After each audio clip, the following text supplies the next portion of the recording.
From unassuming countryside expanses where it's said the dead roam after dark, to entire tropical islands that legends tell hold all manner of otherworldly infestation. Grab your tents, coolers, and supplies. We're delving into the most haunted campgrounds in the United States, starting with Number 5. Holy Ghost Campground.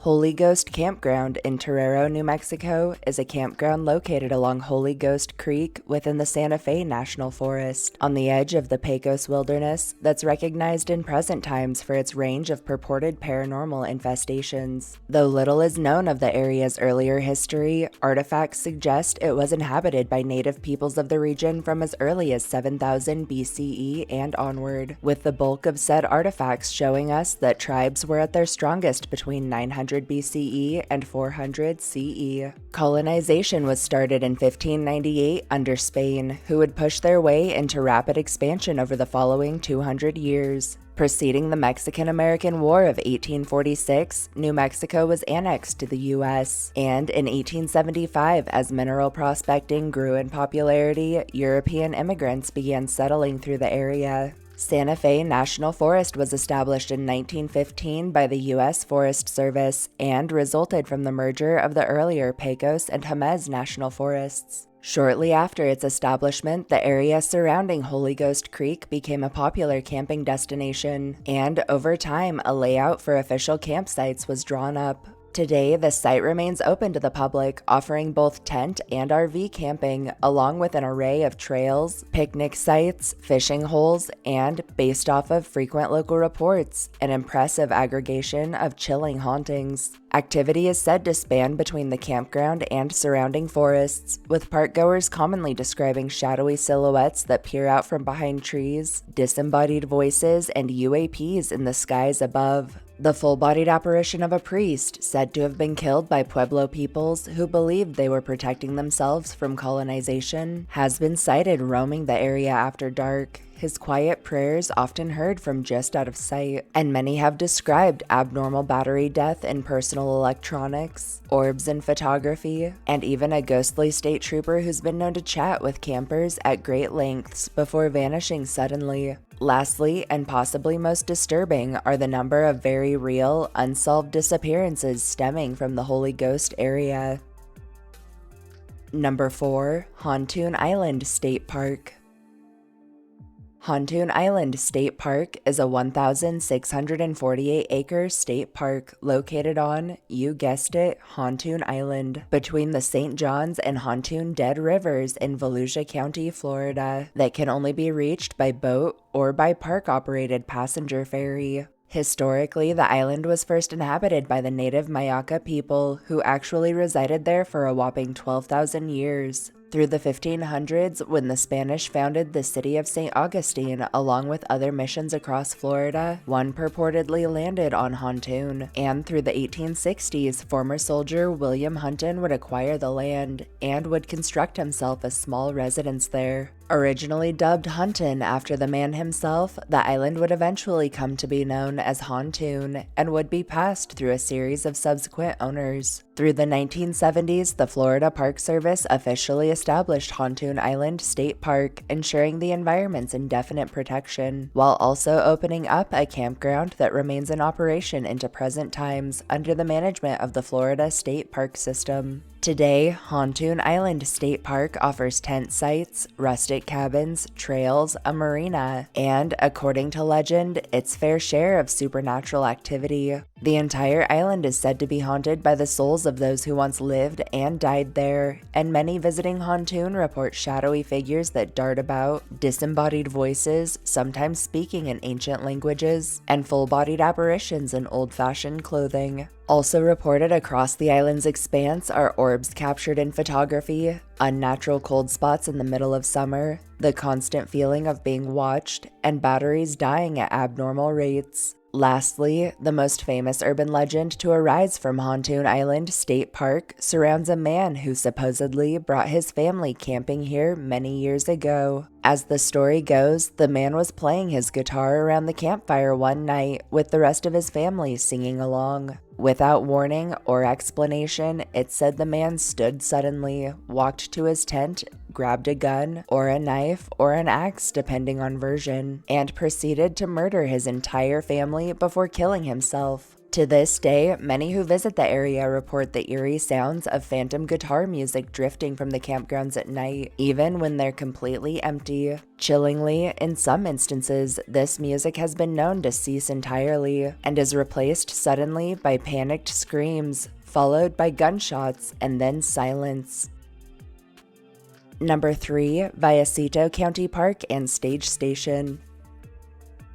Vallecito County Park and Stage Station, located within the former settlement of Vallecito in the Vallecito Valley in San Diego County, California, is a campground set around the reconstruction of a historic Butterfield stage station, in a region that once acted as a seasonal home to the Kumeyaay people. Following the arrival of Pedro Fages in 1781, it would grow into a popular stopping point for travelers as they made their way through the desert. In 1846, one Colonel Stephen Watts Kearney would pass through the valley, followed closely by Lieutenant Colonel Philip St. George Cook, which would establish the first wagon road crossing the Southwest into California. This route would later become known as the Southern Immigrant Trail and would act as a highway for miners on their way to the gold fields. From 1850 to 1853, an army post was constructed on site to better protect the area. In 1854, settler James Ruler Lassiter acquired the post, living there with his wife and children, while providing a campground for weary travelers. This landing would eventually come to be known as Vallecito Station. In 1857, it would be officialized as a stop on the San Antonio-San Diego Mail Line, which was later taken over by Butterfield Overland Mail. Sadly, while prospecting in Arizona in 1863, James Ruler Lassiter was murdered.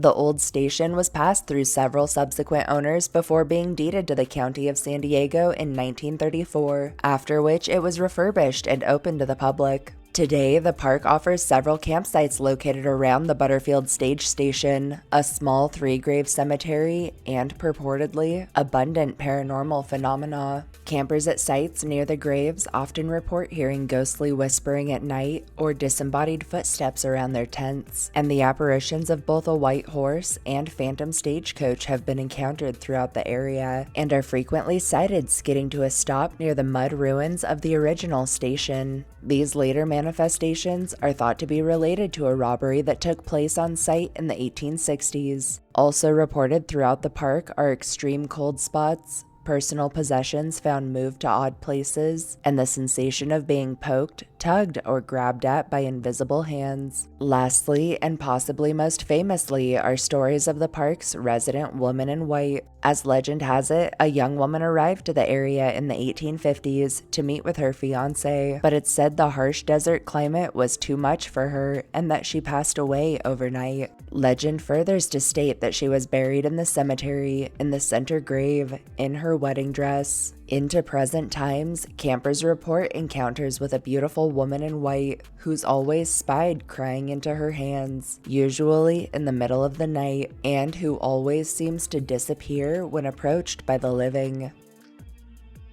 Number 2. Hunting Island State Park.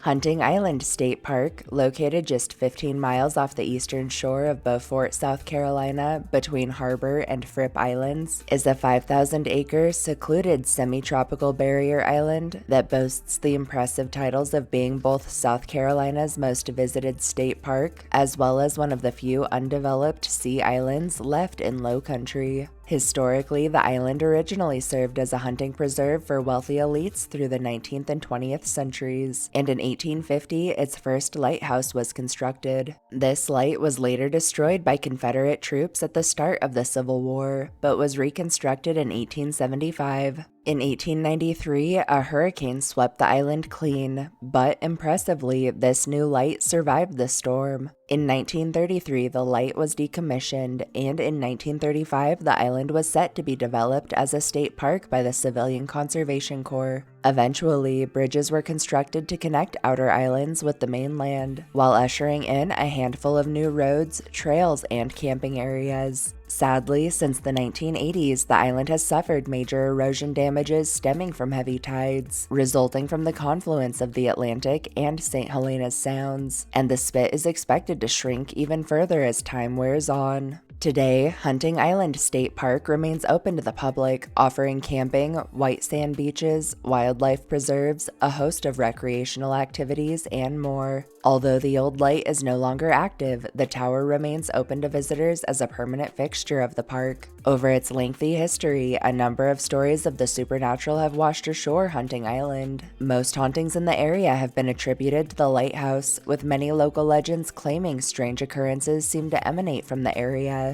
One story tells that long ago, a lightkeeper failed to save a drowning boy. It's said that his grief was too much to bear, and that it caused his soul great unrest upon his passing. His full-bodied apparition has been sighted walking the shoreline, searching for the youth who slipped through his fingers so many years ago, and has also been heard knocking on the lighthouse door when it's locked. Many suspect confused and simply trying to return to his work. Disturbingly, a handful have also reported hearing the small giggles of a child from the waters when none are present. Another tale tells that at some point, a lightkeeper's daughter chose to end her own life by way of throwing herself from the very highest point of the tower. Into the present, her pained moans have been heard from around the tower's base, and a bright blue orb thought to be her energy manifested has been sighted gliding gracefully across the grounds. Also reported throughout the area are strange lights seen floating high in the trees, the unnerving sensation of being touched by icy hands, heavy disembodied footsteps around tents, disembodied voices heard singing, extreme hot and cold spots, a variety of full-bodied apparitions, and chilling tales from RV campers, who describe strange banging, scratching, and knocking sounds on their vehicles after dark.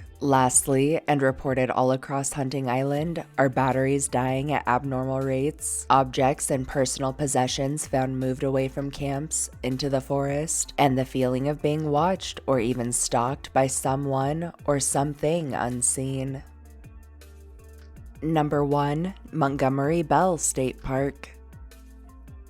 Montgomery Bell State Park, located just out of Burns, Tennessee, is a 3,782-acre state park named after iron industrialist Montgomery Bell, who earned the title of Tennessee's first Iron Master, and that features an impressive range of forest, lake, and meadow terrains, along with an accompanying 21 miles of trails to explore. Land that now holds the park was initially purchased in 1793 by one General James Robertson, who utilized it as a site for his Cumberland furnace, which was actually the first ironworks factory in the area. In 1804, after moving to Middle Tennessee, Montgomery Bell purchased the ironworks business from Robertson. Bell expanded on the company, turning it into one of the largest ironworks operations in the state. Through the War of 1812, Bell's newly acquired business saw even more success when it was called upon to manufacture ammunition and cannonballs for the fight, alongside farm equipment essential for keeping the industry alive.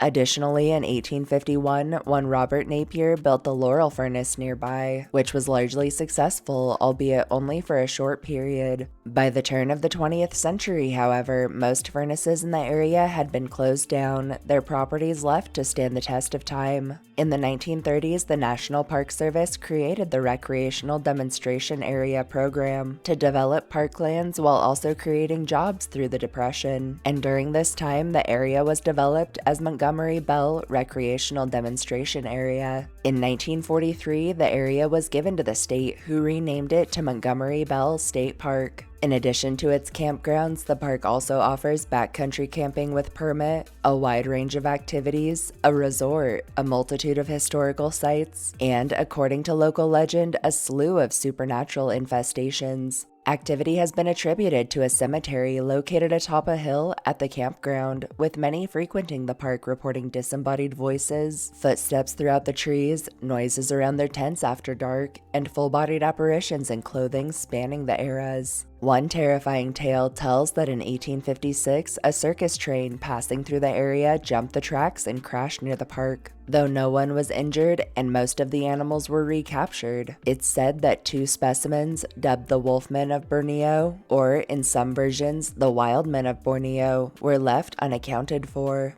Days later, locals began reporting strange howls in the night, and as time went on, they began noticing missing livestock. Several colorful accounts tell of excursions in which individuals have actually attempted to capture or hunt these creatures, but it's said they have all ended in either failure or death. Sightings of the Wolfmen continue to this day throughout the entirety of the park, where campers frequently report hearing howling after dark, as well as the discovery of unnaturally large footprints around tents. Equally disconcerting is the fact that dozens of notable disappearances, along with the discovery of 20 sets of mutilated human remains and a whopping 500 sets of mutilated animal remains, have been documented across park grounds. Also reported throughout Montgomery Bell are orbs captured in photographs, mists that float with seeming sentience, strange forms discovered later in the backgrounds of photographs, and common electronic malfunctions. Shadowy figures have been sighted peering down from the trees, objects and personal possessions have been known to disappear overnight, and those who have strayed too far from the fire have described the sensation of thousands of hands grabbing at their bodies from the darkness. Lastly, and quite possibly the most famous legend stemming from Montgomery Bell, surrounds a banshee-like creature dubbed the White Screamer. The Screamer is said to have terrorized a family that once lived within the park. In desperation, the husband set out to kill it,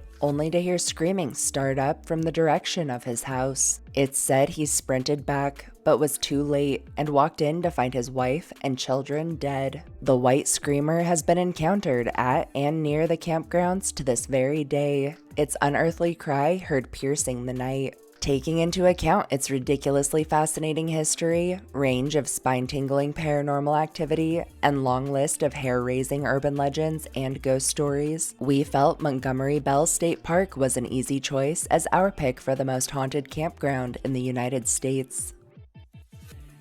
Thanks for tuning in to our list of picks for the most haunted campgrounds in the US. If you enjoyed hearing our histories and ghost stories as much as we enjoyed telling them to you, don't forget to subscribe to our channel and turn notifications on so you get an alert when fresh content is on the way. Throw us a like if you feel we've earned it, and most importantly, share this video and our channel with anyone you think could use a good scare. We'll catch you all next time.